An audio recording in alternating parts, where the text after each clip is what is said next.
ตั้งแต่พรุ่งนี้เช้าก็จะเข้าธนาคารในเช้ามืดตั้งใจงานหลักๆเลยระหว่างเข้าธนาคารก็คือรักษากำลังใจการศึกษาหรือครูบาอาจารย์ท่านกำหนดไว้การต่อไปก็คือเศษวัตถุมงคลที่เข้าพิธีเป็นวัตถุมงคลหลัก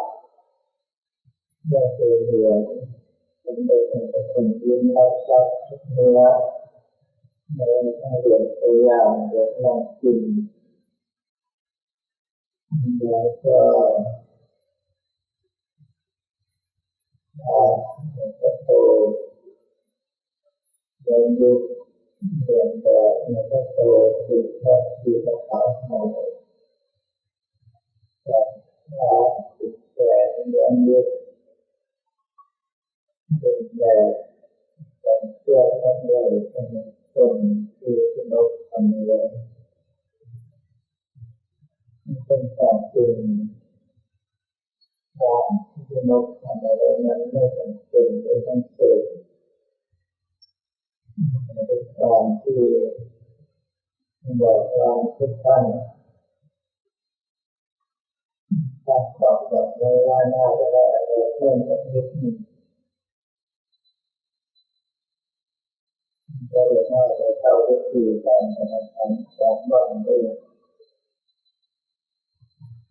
โดยเฉพาะจากเชื่อและเลยที่เรียนแบบก็คือและเลยจากคนนกและบุตรในสัตว์ก็เป็นสมเด็จพระพุทธซึ่งเป็นจุดที่ได้กับการบังคับตัวเองเพราะว่าถ้าหากว่าเป็นรูปของพระพุทธจะไม่มีพระพุทธเจ้าแต่ใดพระการในที่เสกและต้องปฏิบัติตนก็ต้องเป็นพระองค์ท่านเป็นเรื่องแบบนี้เป็นนักเป็นมาหลายที่แล้วหลักการที่จะสร้างรูปร่างและก็สมเด็จพระพุทธเป็นขั้นพิธีกรรมที่ถูกต้องก็คือให้มีการเดินเสริมหลอกกล่าวขออนุญาตกันและทางสายสุดก็คือเดินเสริมขออนุญาตในการศึกษาพิเศษ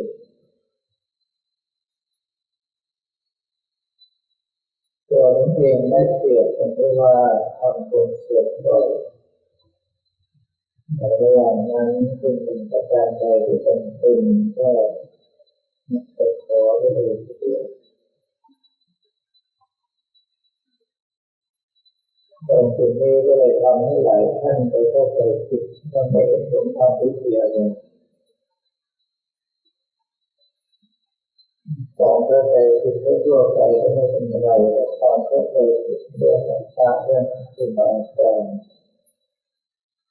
พาความเสื่อมมาถึงตัวนี้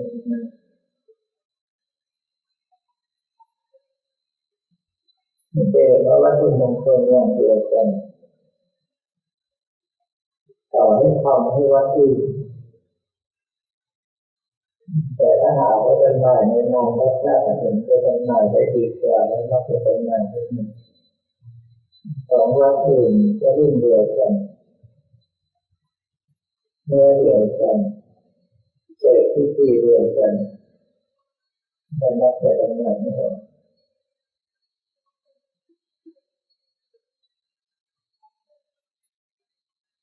เรื่องของผมในธรรมชาติก็เคยย้ำบอกให้พวกเราทุกคน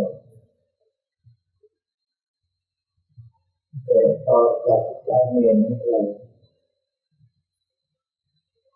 ว่าพระพุทธเจ้าไม่ใช่เครื่องเล่น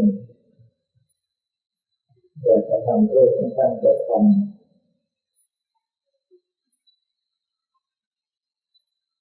แล้วผมจะทำก็ต้องไม่ได้รับคำสั่งเท่านั้น ล่าสุดนี้ก็จะพิเทศนักเรียนเองจะทำให้เด็กได้ทำเรื่องขอให้เป็นช่วยเป็นการต่อท่านลงมาอะไรนั่นบอกว่าเป็นไม่ช่วยก็เป็นไม่ได้ทั้งนั้น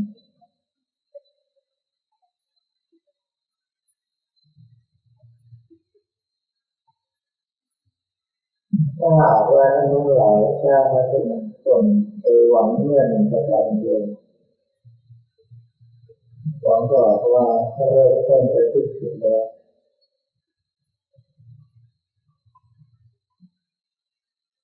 การสร้างวัตถุมงคลนั้นหลักๆเลยก็คือเป็นมีสติ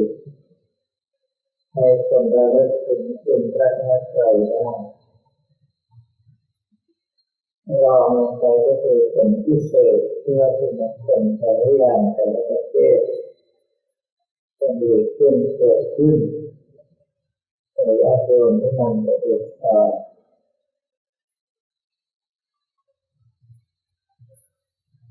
เรื่องของการจำหน่ายและมีรายได้เข้าวัดนั้นจะต้องไปคิดดูตัวอย่างที่เราทำไปเป็นกันมันทำขึ้นมาก็ไม่ได้คิดที่จะเป็นมันแต่ทำฝากผลงานไว้ในชีวิตเราก็เป็นคนที่ประกอบไปด้วยอนุโมทนาที่หายากขนาดนี้ท่านสามารถทำได้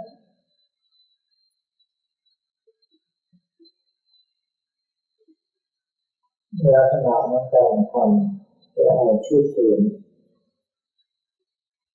ใส่นำพระพุทธมงคลโดยใช้มือประการกล่าวฝันถึงเมื่อไรเราไม่เจอพระพุทธมงคลไว้ข้าพเจ้าแต่ว่าเป็นพระพุทธมงคลที่เราทำและมอบให้กับเราข้าพเจ้าถ้าเห็นว่าเป็นการงานใหญ่สองงานพร้อมกันเป็นต้องงานสงเคราะห์ที่เป็นสาธารณะ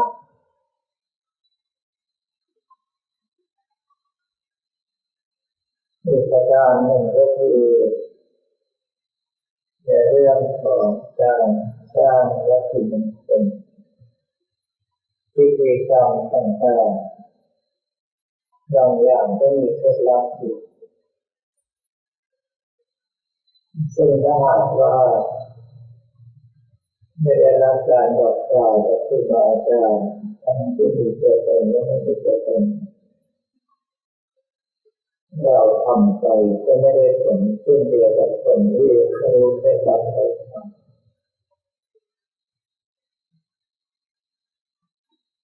จนถึงวันนี้ในช่วงบวงสรวงนั้นผมขอยืนยันว่าต่อให้เปิดเสียงหลวงพ่อวัดท่าชุมบวงสรวงก็ตามถ้าไม่รู้เคล็ดลับก็ไม่ได้ผลเต็มร้อยเปอร์เซ็นต์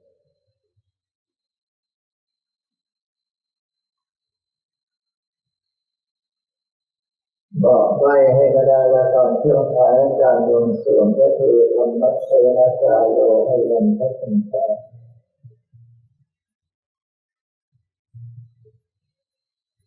บอกชัดๆว่านี่เป็นเวลาของการฟังธรรม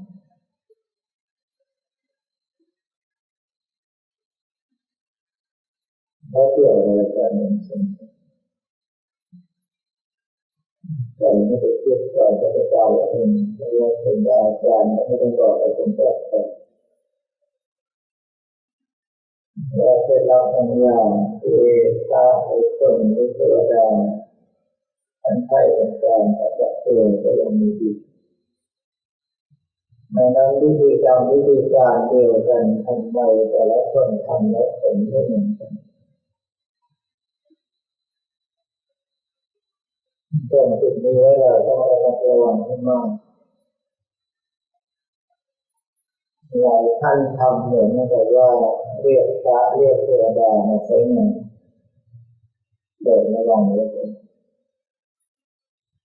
ทำไมวัดท่าชุมหลวงพ่อคง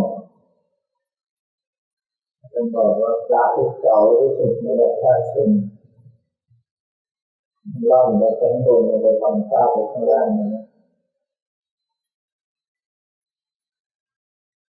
แม้แต่ถึงเวลาก็ว่าภาษาเป็นเสียง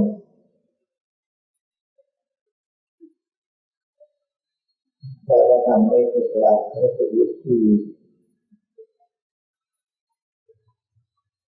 เทวดาก็เลยเมตตายังให้กับเราคือในข้างบนในข้างล่างจากต่อแต่ละเดือน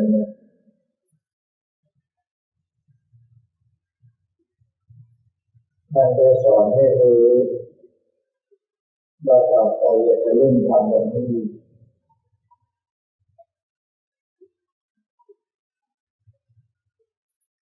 เรื่องพวกนี้จะว่าไปแล้วผมก็ไม่สามารถที่จะบอกเคล็ดลับอะไรได้ร้อยหลักแรกก็คือเคล็ดลับมันยากอันดับที่สองก็คือถ้าไปถึงขั้นแล้วไม่รู้จะเดินเปลี่ยนหรือเปล่าถามว่าไม่รู้จะเดินเปลี่ยนหรือเปล่าก็คืออย่างทำไมเพราะว่าถ้าถึงพระท่านบอกไปอย่างแต่จะมาถึงยุคผมพระท่านบอกไปอย่างก็แบบเดียวกับฐานนานหรือที่เราใช้อยู่ไม่เหมือนกัน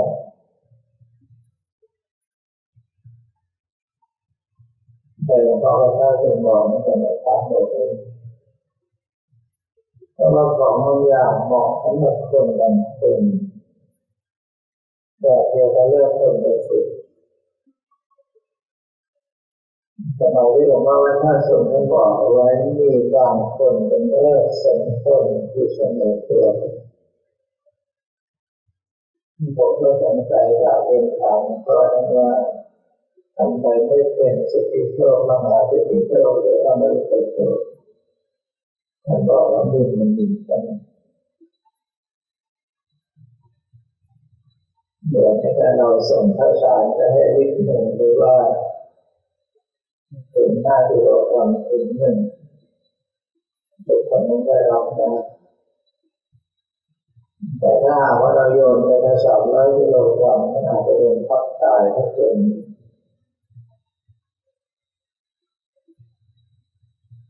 เพราะฉะนั้นเรื่องพวกนี้เราต้องเป็นคนขยันในการศึกษาค้นคว้าและเพียรปฏิบัติให้เกิดผล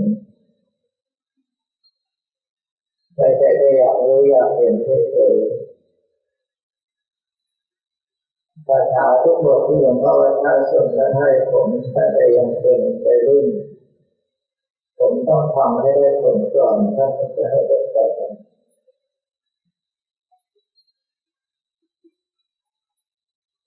เพราะฉะนั้นบางท่านก็สงสัยว่าผมเป็นเด็กเส้นทำอะไรไม่เคยผิดไม่ใช่ครับผมไม่ทำผิดแต่ผมไม่เคยทำจริงทำได้แล้วไปรายงานผลท่านจะให้คาถาเกิดต่อไปมา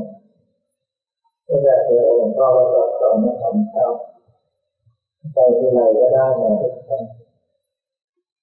อาจารย์สำคัญที่สุดก็คือคาถาจะยาวจะสั้นแค่ไหนสามารถจำได้หมดแล้วท่านบอกครั้งเดียวบอกให้จำไม่ได้บอกให้เก็บสมัยก่อนใครเก็บคาถาไว้เมื่อจำขึ้นใจมั่นใจและไม่ลืมโดยอ่านทำให้เสียวกลืนเลยไม่อย่างนั้นแล้วกระดาษที่เกิดคาถาอาจจะไปตกไปเรื่องให้จำเปลี่ยนให้คนข้ามใจในการจำมากคุณค่าเห็นหรือยังครับว่าความเคารพในประเทศไทยของเราจะเป็นรุ่นประกอบต่างกันแค่ไหนทำไมท่านทำและเกิดผลทำและพระหรือทรงหรือเทวดาสงเคราะห์เป็นที่และทำไมเราทำแล้วไม่เกิดผลกับนั้นด้วยที่เดียวกันก็เพราะว่าศรัทธาความเชื่อและความเคารพไม่พอกันก็แปลว่าใครทำอะไรก็ได้ทำ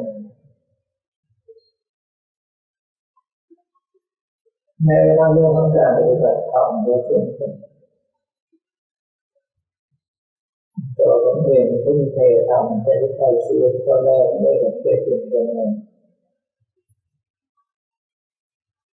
การที่อยู่เรื่องเก่าๆอย่างตลาดแปลงนะจะเห็นว่าสมัยผมมาวัดถ้าเราเห็นไม่ไหวในของตลอดเลยนะครับก็จะเลยได้หนังทุกเดือนเพราะว่าวันมันคือเอาไปปฏิบัติธรรมส่วนใหญ่ก็นอนในชั่วโมงกันถ้าท่านทั้งหลายทำแบบนี้ได้เป็นเรื่องยามว่าเราอาศัยเวรอยู่อย่างกันที่เป็นความดีก็ต่อตัวแต่ถ้าท่านอยู่เพื่อรักษาของสงฆ์ถือว่าขัดขืนแต่ถ้ารักษาของสงฆ์แล้วภาวนาไปเรื่อยรักษาอารมณ์ใจในการปฏิบัติไปเรื่อยนั่นถึงจะคุ้มค่า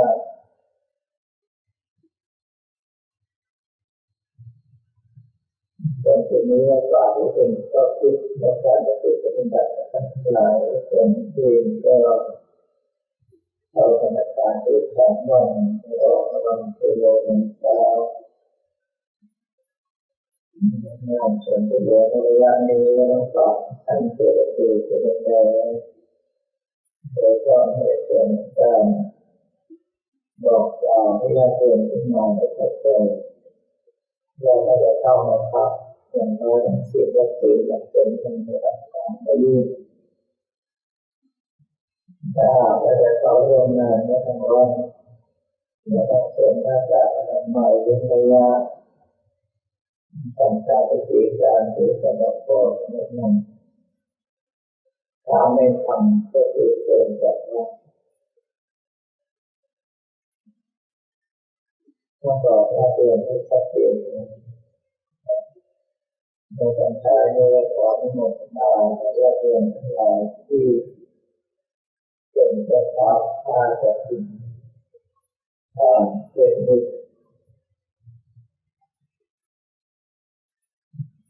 แค่พักเดือนในสติเราจะเข้าพาใจถึงบาง222 ใจขอให้โมทนาและกำลังใจทุกท่านที่ตั้งใจถวายกฐินเพื่อว่าจะได้ร่วมกันขอให้มีความสุขความเจริญในความพัฒนาในความไปข้างหน้ากันทุกคนขอเจริญ